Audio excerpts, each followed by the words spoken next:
Isa sa mga paniniwalang nagpahirap sa maraming Pilipino ay yung degrees equals success.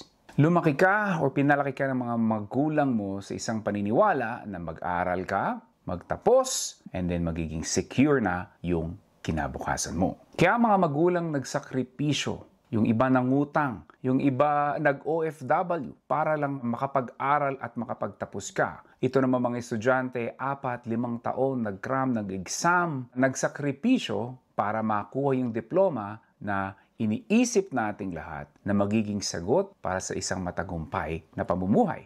Again, yung paniniwalang ang diploma will means success. Mga graduate ng nursing, nasa call center. Graduate ng engineering, maybe nagde-deliver na lang ng Grab or driver na lang ng Grab. Education major, maybe nagre-retail na lang sa mall or nagbebenta na lang sa TikTok. Again, disente naman yung mga trabaho na yon. But the point is, wala itong kinalaman sa mga diplomang kinuha nila or tinapos nila. Sure, my friend, yung diploma mo may open up opportunities for you, but it will never guarantee success. Dahil sa mundo ngayon, hindi diploma ang basihan kung magkano ang marireceive mo or kikitain mo. It is based on the skills, it is based on the value, at it is based on the result that you can provide for a company. In short, degrees are not the finish line.